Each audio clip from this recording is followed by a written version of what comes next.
Friends, SRJ classes में आपका बहुत बहुत स्वागत है। देखिए, कल से हमने इंडियन ज्योग्राफी शुरू की है और आज जो है हम इंडियन ज्योग्राफी का दूसरा जो भाग है जो है उत्तर का विशाल मैदान, उसे पढ़ने वाले हैं। देखिए, उत्तर के विशाल मैदान का जब हमने कल वर्गीकरण किया था तो उसे हमने 4 भागों में बांटा था। बांगर प्रदेश, तराई प्रदेश, बांगर प्रदेश और खादर प्रदेश। भाबर प्रदेश, तराई, बांगर और खादर। साथ ही साथ में एक और प्रदेश होता है जिसे कहा जाता है डेल्टा प्रदेश। ये प्रदेश ज्यादातर बुक्स में नहीं मिलता है, तो इस कारण से कल मैंने इसे लिखा नहीं था, लेकिन हो सकता है कि आपसे पूछ लिया जाए, तो इसकी वजह से हम इसको यहाँ पे लिख लेते हैं। देखिए, जो उत्तर का विशाल मैदान है इसे 2 भागों में बांटा गया है। पहला हो गया, ये देखिए कि पहला जो है भौतिक प्रदेश का जो विभाजन है, मतलब भौतिक विभाजन के अनुसार इसे 4 भागों में, वहीं प्रादेशिक विभाजन के अनुसार भी इसे 4 भागों में बांटा गया है। मतलब किसी भी चीज का हम एक भौतिक विभाजन करते हैं और दूसरा जो है वो प्रादेशिक विभाजन करते हैं। तो वैसे ही उत्तर के विशाल मैदान का जो भौतिक विभाजन है उसमें आ जाएंगे ये भाबर, तराई, बांगर और खादर प्रदेश। वहीं प्रादेशिक विभाजन में राजस्थान का मैदान, पंजाब हरियाणा का मैदान, गंगा का मैदान और ब्रह्मपुत्र का मैदान। ठीक, प्रादेशिक का मतलब क्या, मतलब प्रदेश के आधार पर जो विभाजन किया गया है, और भौतिक का आधार है मतलब कैसी संरचनाएं हैं उनके आधार पर कैसा विभाजन किया गया है। सबसे पहला जो हम पढ़ते हैं वो आता है हमारा भाबर प्रदेश। देखिए, भाबर प्रदेश कैसा प्रदेश हो सकता है। हमने पढ़ा था कि हिमालय के गिरिपद में, मतलब हिमालय के नीचे स्थित है ये प्रदेश, और हम सब ये चीज पढ़ चुके हैं कि हिमालय से बहुत सारी नदियों का उद्गम होता है, और जब हिमालय से बहुत सारी नदियां नीचे उतर कर आती हैं तो अपने साथ बहुत ही सारा अवशिष्ट पदार्थ, कंकड़ पत्थर सब कुछ लेके आती हैं, और इन्हें धीरे धीरे जब उनकी जो आयु है वो कम होती है, जब उनकी रफ्तार कम होती है, तो वो धीरे धीरे उस कंकड़ पत्थर को मैदान में छोड़ते हुए आगे बढ़ती जाती हैं। तो सीधी सी बात है कि जो हिमालय के नीचे अर्थात जो शिवालिक के नीचे वाला जो भाग होगा वो कंकड़ पत्थर वाला भाग होगा, क्योंकि नर्मदा मतलब जो नदियां हैं वो ऊपर से ला रही हैं कंकड़ पत्थर और यहाँ पे छोड़कर उन्हें आगे बढ़ते जा रही हैं। मुख्य रूप से कौन सी हिमालयीन नदियां हैं? ब्रह्मपुत्र, सिंधु और गंगा नदी मुख्य रूप से हिमालयीन नदियां हैं जो कि बहुत ज्यादा अवसाद जमा करती हैं। देखिए, ये हो गया हिमालय का क्षेत्र। यहां से जब नदियां नीचे उतरकर आती हैं तो ये भाबर प्रदेश में अपने पूरा कंकड़ पत्थर छोड़ देती हैं और उसके बाद आगे बढ़ जाती हैं, और आगे बहती जाती है नदियां और आगे जाके अन्य देशों में, अन्य राज्यों में फैल जाती हैं। देखिए, जब हम बात करते हैं कि हिमालय से नीचे उतरने वाले नदियों की, तो सबसे पहले ये अपना कंकड़ पत्थर जमा कर देती है, तो वही कहलाता है भाबर प्रदेश। और कंकड़ पत्थर होने के कारण यहाँ पर नदियां लुप्त हो जाती हैं। इतना सारा कंकड़ पत्थर है यहाँ पर कि नदी यहाँ दिखाई नहीं देती। यहाँ पे नदी भूमिगत हो जाती है, अर्थात नदी ऊपर से ना बहकर नदी नीचे की ओर से बहने लगती है, धरती के अंदर से जाने लगती है, जिसे कहा जाता है भूमिगत। यहाँ पर नदियां भूमिगत हो जाती है और इसके बाद कुछ और किलोमीटर आगे जाने के बाद ये नदी, जब ये कंकड़ पत्थर वाला एरिया जब समाप्त होता है तो एक समतल मैदान का एरिया आता है। चूंकि ये मैदान समतल है, समतल का मतलब क्या होता है, मतलब ऐसा, क्योंकि ये समतल मैदान है तो इस वजह से यहाँ पर नदियों को ढाल नहीं मिल पाती और नदियां अचानक से यहाँ पर दिखाई देती हैं, और साथ ही साथ में यहाँ ढाल नहीं मिल पाती, जिस कारण से बहुत सारी नदियां, बहुत ज्यादा पानी होने की वजह से पानी बह नहीं पाता, तो ये जो क्षेत्र है ये दलदली क्षेत्र बन जाता है। इसे ही तराई का मैदान कहा जाता है, अर्थात नदियों के द्वारा बना जो दलदली क्षेत्र है वो कहलाता है तराई का मैदान। जब नदियां आगे जाती हैं तो 2 प्रदेश बनते हैं, पहला था बांगर और दूसरा था खादर। देखिए, नदी जो अपवहित करके जो बहाकर मिट्टियां लाती है उन्हें ही जलोढ़ मिट्टी कहा जाता है। अब जलोढ़ मिट्टी जो है वो 2 टाइप की होती है, पहली होती है बांगर और दूसरी होती है खादर। देखिए, बांगर वो मिट्टी होती है जो कि पिछले साल की या पिछले के पिछले साल की मिट्टी हो। इसका मतलब हम कैसे समझेंगे? देखिए, मान लीजिए कि ये यहाँ से गंगा नदी उतर के आ रही है पहाड़ से। अब ये उतर कर आई तो इसकी ढलान यहाँ पर तो बहुत तेज है, लेकिन जब ये मैदान के पास आती है तो इसकी ढलान मद्दी हो जाती है। तो यहाँ पर ये कंकड़ पत्थर इकट्ठा करती है और उसके बाद आगे जाती है और यहाँ पर कंकड़ पत्थर छोड़ते हुए आगे बढ़ते जाती है। लेकिन मान लीजिए कुछ टाइम के बाद नदी का मार्ग परिवर्तित हो जाए, नदी यहाँ से ना मुड़कर नदी आगे से मुड़ने लगे, तो ये जो मिट्टी का क्षेत्र बच जाएगा जहाँ पे नया बाढ़ का पानी नहीं पड़ पाता है, जहाँ पे नया बाढ़ का पानी नहीं पड़ता, उसे कहा जाता है बांगर प्रदेश। वहीं जो नई जलोढ़ मिट्टी है, अर्थात ये जो अब यहाँ पर नदी जो यहाँ पर जलोढ़ मिट्टी का संचयन करेगी, जो जलोढ़ मिट्टी यहाँ पर जमा करेगी, उसे कहा जाता है खादर। इतनी बात समझ में आई? तो इतना समझ में आ गया होगा कि सबसे ज्यादा नवीन जलोढ़ मिट्टी क्या कहलाती है, तो वो कहलाती है खादर, और जो पुरानी चड़ोल मिट्टी है वो कहलाती है बांगर। बात करते हैं डेल्टा की, तो डेल्टा क्या है? देखिए डेल्टा वह है नदी जब अपने मुहाने पर पहुंचती है, और मुहाने पर नदी जब समाने वाली होती है समुद्र में, या समुद्र में जब नदी समाती है मतलब बे ऑफ बंगाल में या फिर अरब सागर में, तो नदी जब समाती है तो उस समय नदी एक डेल्टा बनाती है, मतलब अपने जितने भी अवशिष्ट पदार्थ थे उन सभी को इकट्ठा करती है और वही डेल्टा कहलाता है। और विश्व का सबसे बड़ा डेल्टा गंगा और ब्रह्मपुत्र नदी बनाती है पश्चिम बंगाल में सुंदरवन का डेल्टा। ठीक, इतनी बातें यहां तक की समझ में आई। ये डायग्राम आपको ध्यान रहना चाहिए, इस डायग्राम से आपको समझ में आ जाएगा कि ये हिमालय का क्षेत्र है। देखिए ये हिमालय है, ये है बांगर प्रदेश, ये तराई प्रदेश है, क्योंकि ये समतल मैदान का क्षेत्र होता है, पानी को बहने के लिए जगह नहीं मिल पाती, इस वजह से यहाँ पर दलदल बन जाती है। और फिर आगे बात करते हैं बांगर प्रदेश की, और फिर है खादर प्रदेश। ये जो है ये खादर प्रदेश है, क्योंकि नदी अपवहन का ये क्षेत्र है, तो नदी के सबसे पास वाला जो भाग होगा वो खादर कहलाएगा, वहीं का नदी का जो दूर वाला भाग होगा वो कहलाएगा बांगर प्रदेश। ठीक, अब बात करते हैं कि भाबर प्रदेश, तराई प्रदेश, बांगर प्रदेश, खादर प्रदेश और डेल्टा, इनके बारे में कुछ विस्तृत चर्चा कर लेते हैं। देखिए सबसे पहले बांगर प्रदेश कुल कितना है, तो 8 से लेकर 16 किलोमीटर का जो क्षेत्र है यह बांगर प्रदेश का क्षेत्र है। बहुत ही ज्यादा कंकड़ पत्थरों की अधिकता है यहाँ पर, नदी यहाँ पर विलुप्त हो जाती है, यहाँ पर किसी भी प्रकार के पानी के साक्ष्य नहीं मिलते हैं, नदी यहाँ पर भूमिगत हो जाती है, यहाँ पर खेती बिल्कुल भी संभव नहीं है, जीव जंतुओं की तो बात ही मत कीजिए। हाँ, जैव विविधता वाला क्षेत्र जरूर है, परंतु इससे ज्यादा तराई प्रदेश में जैव विविधता प्राप्त होती है। ठीक, हिमालय का गिरिपद है, मतलब शिवालिक के नीचे वाला क्षेत्र है, शिवालिक के बाद इसी का नंबर आता है HFF के बाद में। ठीक, फिर बात करते हैं तराई प्रदेश की। जब तराई प्रदेश की बात की जाती है तो तराई प्रदेश वह भाग है जहां से नदियां आती हैं, भाबर प्रदेश से नदियां यहाँ पर पहुंचती हैं, और नदी जो कि यहाँ पर भूमिगत थी यहाँ आके प्रकट हो जाती हैं। वो नदियां यहाँ के प्रकट हो जाती हैं क्योंकि समतल मैदान का क्षेत्र है, इस कारण से पानी बह नहीं पाता, और नदियों के बहुत ज्यादा हो जाने के कारण, बहुत सारा पानी हो जाने के कारण यहाँ पे दलदल का निर्माण होता है। साथ ही साथ में बहुत ही ज्यादा जैव विविधता वाला क्षेत्र है। आजकल बहुत ज्यादा कारखानों का कचरा इस क्षेत्र में डाले जाने लगे हैं, तराई के क्षेत्र में डाला जाता है, क्योंकि ये उपयोगी नहीं है, दलदल का क्षेत्र है तो खेती तो हो नहीं सकती, तो इस वजह से यहाँ पर कचरा डाला जाता है। और ऐसी बहुत सारी चीजें जो मानव सभ्यता को सूट नहीं करती वो सारी चीजें यहाँ पे की भी जाती हैं। औद्योगिक अपशिष्ट यहाँ डाल दिए जाते हैं, बिल्कुल भी पर्यावरण का ध्यान नहीं रखा जा रहा है। फिर बात करते हैं हमारे बांगर प्रदेश की। बांगर प्रदेश वही जलोढ़ मिट्टी का, जो पुरानी जलोढ़ मिट्टी है वो बांगर कहलाती है। ये वो क्षेत्र है यहाँ पर खेती की जा सकती है। अच्छा कैसे? देखिए हमने देखा कि मान लीजिए जो गंगा नदी यहाँ से ऊपर से उतर कर आ रही थी, तो क्योंकि अब मार्ग परिवर्तित हो गया गंगा नदी का, अब ये यहाँ से ना मुड़कर यहाँ से मुड़ रही है, तो यहाँ पर तो खेती की जा सकती है ना। जब यहाँ पे हर वर्ष पानी नहीं पहुंच रहा है गंगा नदी का, तो यहाँ पर खेती की जा सकती है। यहाँ पर बाढ़ का खतरा नहीं है, यहाँ डूबने का खतरा नहीं है, तो यहाँ पर क्षेत्र में आवास भी हो सकता है। बांगर प्रदेश वाले क्षेत्रों में आवास हो सकता है, कुछ ऊंचे स्थानों पर उठ के, साथ ही साथ में खेती भी की जा सकती है। वहीं खादर प्रदेश की बात की जाए तो ये सबसे ज्यादा उपजाऊ क्षेत्र होता है, परंतु यहाँ पर कृषि बहुत ही कम मात्रा में होती है, क्योंकि ये इसमें हमेशा बाढ़ का खतरा बना रहता है। कभी भी यहाँ पर बाढ़ आ सकती है, कभी भी नदी का प्रवाह पूरी फसलों को लेके जा सकता है।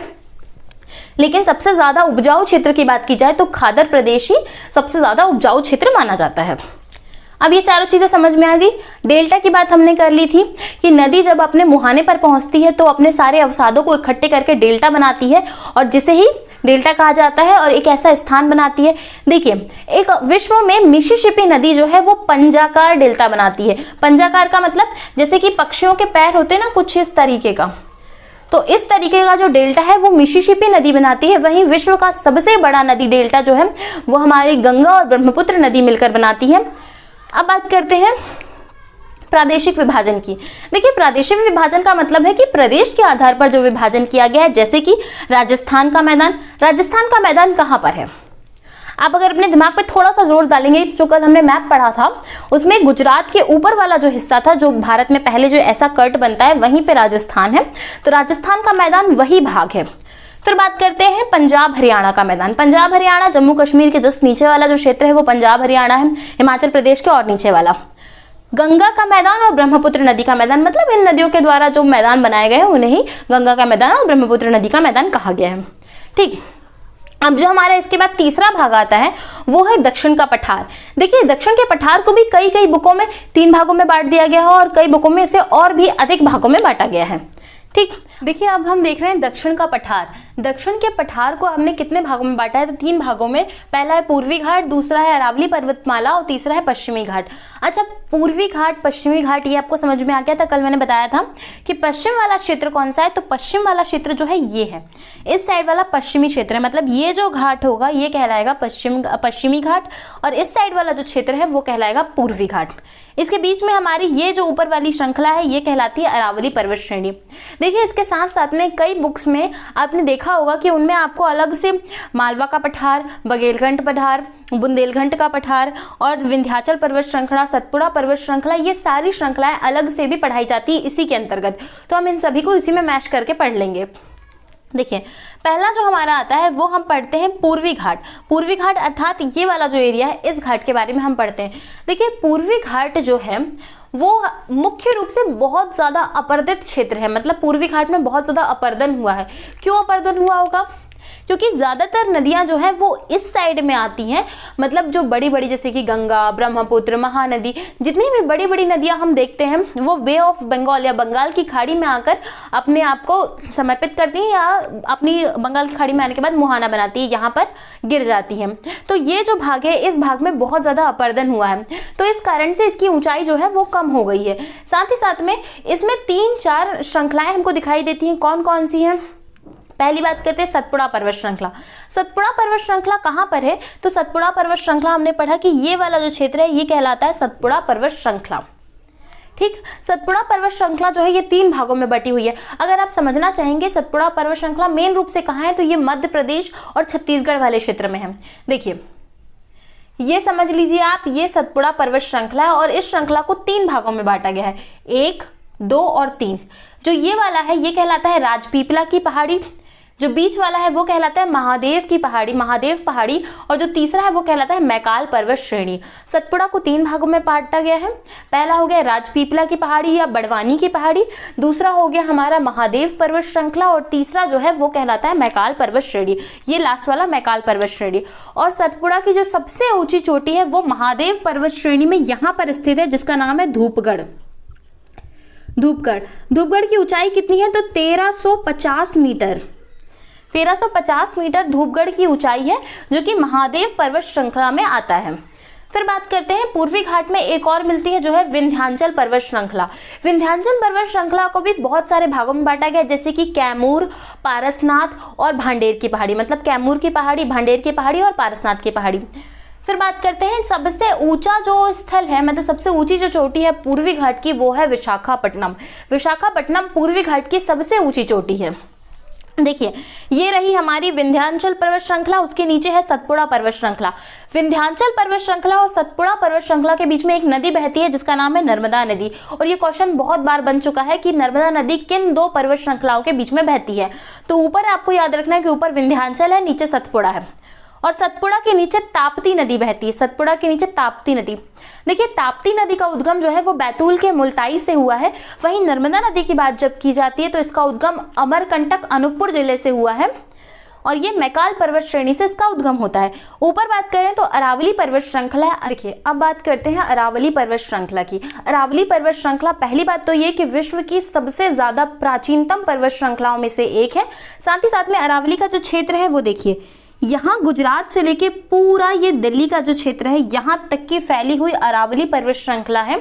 एक अवशिष्ट पर्वत श्रृंखला है। इसकी सबसे ऊंची चोटी गुरु शिखर कहलाती है, जिसकी ऊंचाई 1722 मीटर है। इसकी ऊंचाई कितनी, 1722 मीटर है। गुजरात से दिल्ली तक फैली हुई है। एक प्राचीन पर्वत श्रृंखला है, साथ ही साथ में विश्व की सबसे ज्यादा प्राचीनतम पर्वत श्रृंखला है, अवशिष्ट पर्वत श्रृंखला है। और दिलवारा का जैन मंदिर जो कि माउंट आबू में स्थित है वो इसी पर्वत श्रृंखला पर स्थित है। कभी कभी क्वेश्चन बनता है कि जो दिलवाड़ा का जैन मंदिर है वो किस पर्वत श्रृंखला पर स्थित है, तो अरावली पर्वत श्रृंखला पर दिलवाड़ा का जैन मंदिर स्थित है। पश्चिमी घाट की बात की जाए तो पश्चिमी घाट में क्या क्या चीजें मिलती हैं। देखिए ताप्ती नदी से ये शुरू होता है। ताप्ती नदी कहाँ, देखिए मध्य प्रदेश के इस क्षेत्र में ताप्ती नदी का उद्गम हुआ है। ये मैप तो बहुत छोटा बनाया है हमने। तो मध्य प्रदेश के इस क्षेत्र से मुल्ताई से, बैतूल के मुल्ताई से ताप्ती नदी का उद्गम होता है। तो ताप्ती नदी से लेके सीधे नीचे नीलगिरी की पहाड़ी तक इतने लंबे क्षेत्र में पश्चिमी घाट फैला हुआ है। बात करते हैं पश्चिमी घाट में सबसे ऊंची चोटी कौन सी है। तो देखिए जो पश्चिमी घाट में है उसमें सबसे ऊंची जो चोटी है वो दो भागों में बटी हुई है। पहली तो हम देखते हैं कि नीलगिरी की सबसे ऊंची चोटी कौन सी है। देखिए नीलगिरी की सबसे ऊंची चोटी जो है वो है दोदा बेटा। नीलगिरी की सबसे ऊंची चोटी दोदा बेटा है। साथ ही साथ में दक्षिण भारत की सबसे ऊंची चोटी की बात की जाए तो वो होती है अन्नामलाई, और अन्नामलाई जो है वो अनाईमुड़ी पहाड़ी की सबसे ऊंची चोटी है। क्लियर, मतलब मान लीजिए ये नीलगिरी की पहाड़ियां हैं, ये नीलगिरी की पहाड़ी है, तो नीलगिरी की पहाड़ी की सबसे ऊंची चोटी ये हो गई दोदा बेटा। वहीं अगर इसी को हम मान लेते हैं, यहाँ नीचे मान लेते हैं हम कि ये जा रही है हमारी अनाईमुड़ी की पहाड़ी, तो जिसमें जो सबसे ऊंची हो गई वो हो गई अन्नामलाई चोटी। ठीक, फिर बात करते हैं यहाँ पर पश्चिमी घाट में हमें 3 दर्रों के बारे में, 3 घाट के बारे में पता चलता है। ये घाट कौन कौन से हैं। पहला है थाल घाट, दूसरा है पाल घाट और तीसरा है भोर घाट। थाल, पोल, देखिए ये इसको यहां से मिटा देते हैं हम। देखिए कौन कौन से घाट है। पहला हो गया थाल घाट, दूसरा हो गया भोर घाट और दूसरा हो गया पाल घाट। देखिए थाल घाट जो है वो मुंबई को नासिक से जोड़ता है। थाल घाट कहाँ से, मुंबई को नासिक से। देखिए उसको हमने ट्रिक वाइज से थोड़ा याद किया, इनमें बहुत कंफ्यूजन होता है ना, थाल, भोर और पाल तीनों घाटों में। तो थाल घाट, थाल मतलब खाने से संबंधित है, खाने की थाली। तो नासिक मतलब बिल्कुल मत सीख, बिल्कुल भी नहीं सीखना है, सीखना ही नासिक, नासिक।